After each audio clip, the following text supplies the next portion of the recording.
But are you sensing a common theme here? They go to a country, they have success, let's kill them. They go to a country, they have success, let's kill them. They started in Egypt, they went to Spain, they went to Morocco, they went to Europe, they went to pogroms in Russia. Can I speak? Can I speak? Let me ask you a question. This is not accurate. Of course this is accurate. Sir, this is not accurate. What's not accurate of what I just said? The whole reason that I say that is that they've been running around the entire world. Sir. It's called the Jewish diaspora. I'm speaking, I'll let you speak. You can speak for a half hour. I'm asking you a 2-minute question. There's a Jewish diaspora. They're running all over the world. It culminates in the Bolshevik Revolution, Zionism. It starts Theodor Herzl. It ends in the final solution in Germany. The Jewish people said, listen, we just need a state. You look at the map of the Middle East. It's as big as this room. We have a little tiny microphone. And then we're fighting over the size of this microphone when you have the entire room right here. So tell me, what should Israel do now? Does Israel have a right to exist and defend itself, or no? So can I answer? I'd answer. Yeah, go ahead. So first of all, certain things that you said in that monologue was a little bit inaccurate.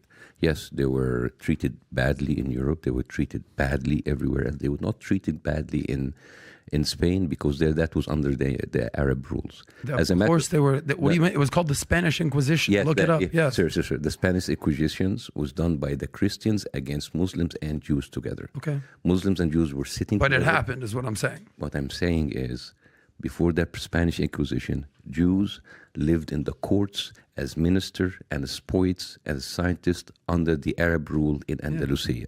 When the Spanish Inquisition came in, they killed both Jews and both Muslims. Mm-hmm. So, the Crusades, we all know how that story goes between Christians and Muslims for decades and centuries. And you understand that the first crusade did not kill a single Muslim? Okay, but the third and the fourth and the fifth one did. What happened with the first crusade?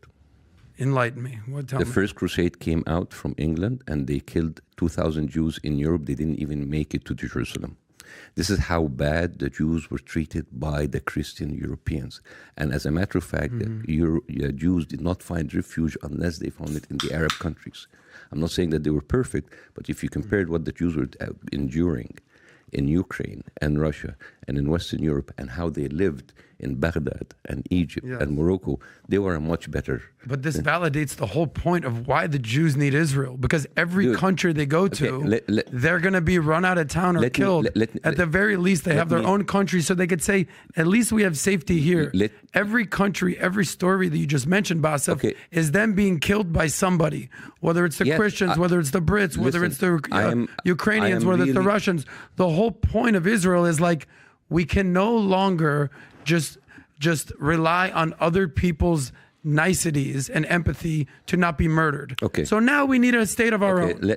You understand that? I understand. Let me continue. Yes or no? So all through these years, they were living peacefully, relatively under the Arab rule. And then what happened, the pogroms in Russia and Ukraine pushed them to England. Then England said, we cannot take them anymore, push them more to the Arabs. At the time, Jewish people in the Arab world, especially Egypt, were living. The first people who actually did the cinema and the theater were Jewish Egyptian people who lived there all their lives.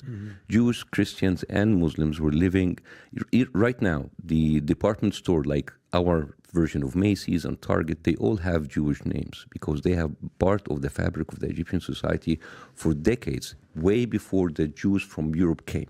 Now, when the Jews from Europe came, there's two ways to come. You can come easily or you can come by force. They started to come with all of these ships, and then you have the Haganah, and you have all of the Zionist gangs who started to come into Palestine, and there were like 1.5 million Palestinians that you cannot erase. So the fact that this is the Arab world, you can go anywhere. No, because this is their country. So they went in, they replaced them, and then we had the 1948, and the rest is history. Now, having said that, do I want Israel to be erased and I want people to go back to Europe? I will never use that kind of argument unless that you tell me, well, why don't the Palestinians go to Arab countries? If you don't use that, I'm not going to use that. I believe that Israel is a matter of fact. And I think it's too late to come and erase or get people out, whatever. What we have to do, either a one-state solution that everybody, Palestinian and Israeli, have exactly the same equal right, and all of them have the same passport, and they live in peace. And the other reason is a two-state solution. Obviously, so far, Netanyahu and other Israeli officials have said many times, there will never be a Palestinian state, not in the West Bank, not in Gaza, ever. And these are official statements by them. So they have already said that.